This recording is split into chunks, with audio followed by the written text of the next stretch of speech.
Chapter 6, Naomi. When Jax brought me into one of their rooms, I scrambled out of his hold and hopped onto the ground. The plain white carpet that covered part of the red oak hardwood floor felt soft against my toes. I stepped away from the twins and raised a sharp brow at them. I'm not sleeping in here. I snatched a dress shirt from one of the dressers and tugged it over my shoulders to cover myself from them. Don't get me wrong, I wasn't ashamed of my body. I just liked to tease. My fingers grazed across the side of the dresser, drenching it in my scent. The room was bigger than mine, fit for an alpha, of course. The bed was twice as big as mine back at the Lichens, with a grand oak headboard and a dark comforter.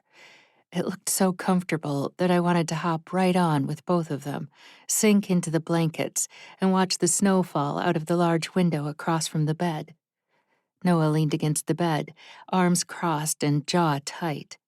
"Sit, Naomi," he said. His voice was gentle, yet held so much power in it. If I were a werewolf in his pack, his alpha command would be irresistible. And even as a human, I had the urge to sit right next to him on the bed and let them both do as they pleased.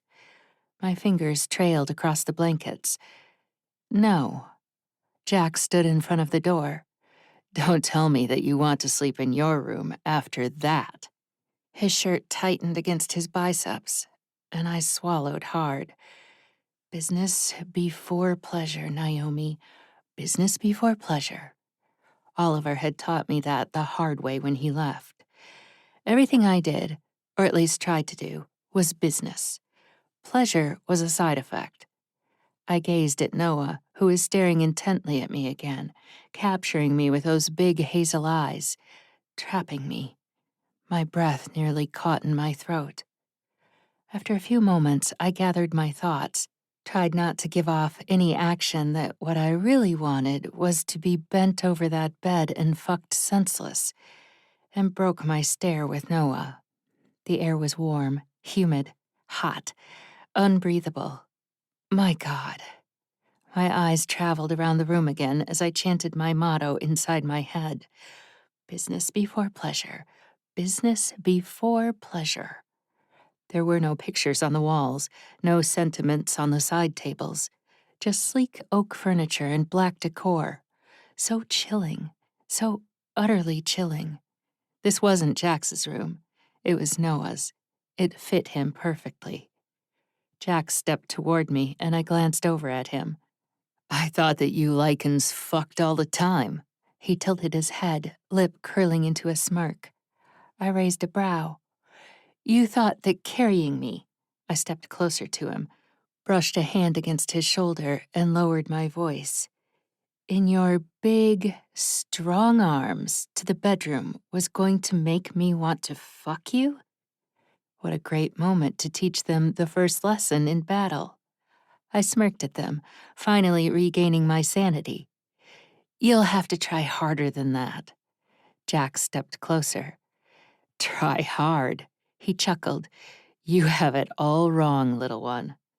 Noah pushed himself off of the bed and snaked his hand up my neck, his lips close to my ear. "We didn't have to try hard when his cock was in your mouth."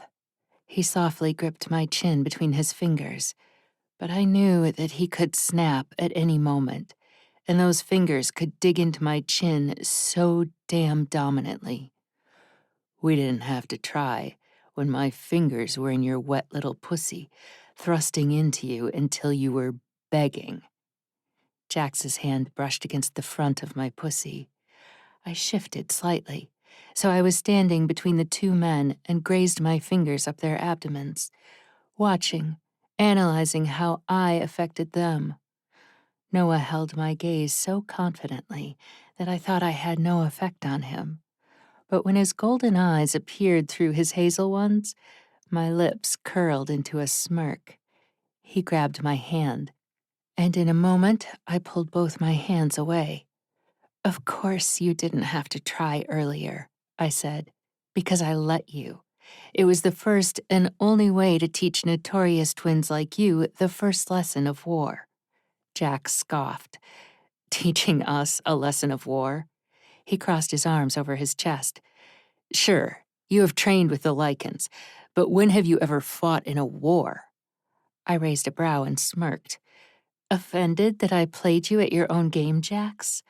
I curled my finger around his hair. Listen.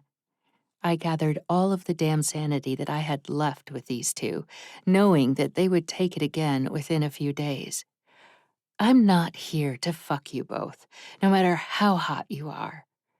Noah paused, snatching my hand and squeezing tighter than I'd expected him to. Then what was that? He asked, referring to earlier. His voice was tense. To teach you to know your enemy before you engage. Engaging too early leads to messy, messy mistakes. I knew exactly what I would be getting myself into when I said what I did next, but I couldn't resist. They were too tempting. Without giving them much of another thought, I sashayed to the door and peered back at them. Noah was standing there, jaw clenched, body tense. Jax had an amused smirk on his face, yet a hidden fury behind his eyes. I'm here to teach your weakest members how to fight as best as your strongest ones do. And after that poor performance, it seems like you two need the most help. And with that, I smirked at the twins that I had seemed to wrap around my finger within the last 2 hours, and I walked right out of the room without another word. You've reached the end of this episode. Thanks for listening. To get up to 4 weeks additional uncensored content, subscribe to the podcast at reamstories.com/AmeliaRoseAudio. Due to content restrictions, explicit sex scenes will only be available through Ream. But if you'd like to continue listening to my free episodes, make sure to hit the follow button to receive updates.